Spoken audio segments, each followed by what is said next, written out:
I used to have a really bad anxiety problem.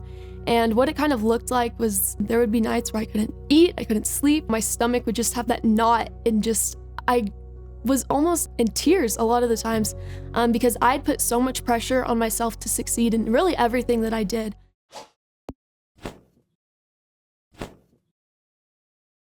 Hi, my name is Jaclyn and I am from Crew, Dallas, specifically in the Carrollton area. Growing up, I was extremely fortunate to grow up with two strong Christian parents as well as a lot of my extended family. However, going to church was not something that we did every Sunday. We always had a lot of things happening on Saturdays and Sundays. And so I didn't really have that community starting out, but I did have really strong support around me with just my family and close friends like that. Moving forward into the time that I can remember from when I was in elementary, going into middle school especially, and on into high school, I used to have a really bad anxiety problem.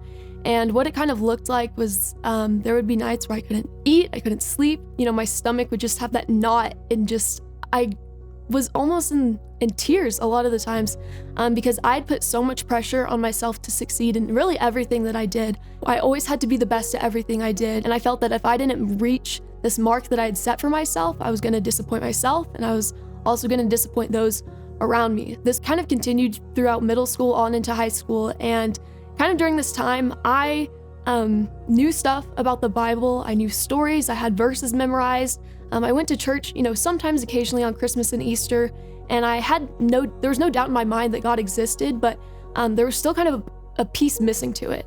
So my sophomore year, I had kind of come across Crew, and right off the bat, I walked up to the table in the cafeteria, and the people were just super welcoming, super genuine, intentional. Just kind of the people that you want to surround yourself with.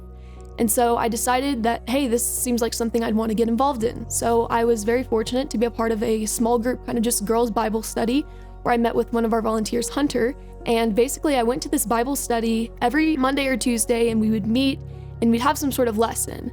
And it really became what I looked forward to during the week because I was starting to grow a really close connection with Hunter and the other girls that were in it. And I felt like I was finally kind of getting that community that I had been searching for and hoping to have. I remember it very vividly, but there was a specific message that we had gone through during that Bible study. And basically at the end of the study, Hunter poses the question and she says, if you were to die today, are you sure that you would go to heaven? And right off the bat, my initial thought was kind of a question. I kind of found myself questioning, am I? Whenever growing up, it was something that I'd always kind of assumed because, my parents were Christian, my grandparents, I kind of knew stuff, but I was kind of missing that peace in my heart and I hadn't fully surrendered myself to the Lord. And so I found myself kind of in a position of questioning, whether or not I was going to spend eternity in heaven. So a couple days after that, I happened to be having this conversation with my dad, which was pretty typical for us to get in kind of these deep conversations, but growing up, he would always share a lot of biblical stories and was always able to kind of get a verse or some sort of parable from the Bible and connect it to really any situation I have. And so I remember I was having this conversation with him, and all of a sudden he kind of brings up his own personal testimony and the time where he finally found the Lord and became kind of a born-again Christian and what that looked like for him. And I felt like it was kind of funny that this almost same message of salvation and surrendering your life to Christ was being repeated twice within just a couple days. And at that point, I kind of just felt, that the Lord was truly just leading me and providing every opportunity for me to hear about this message and to make that decision myself, and that he was, pretty much pushing me to make that decision.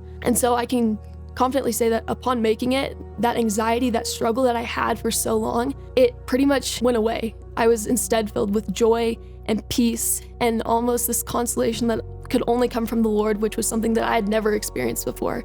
And so kind of going through this whole time in my life, I had done typical Christian things. I was a relatively good person as what I thought. I tried really hard at school. I was involved in a lot of different stuff. I saw a lot of success in all of these things that I was doing, but there was still a piece missing. It was as if I had this void in my heart that I was trying to fill with all of these different things, and I just wasn't finding the satisfaction out of it. And I only truly found that I could find that satisfaction by allowing the Lord to come into my life and transform my heart.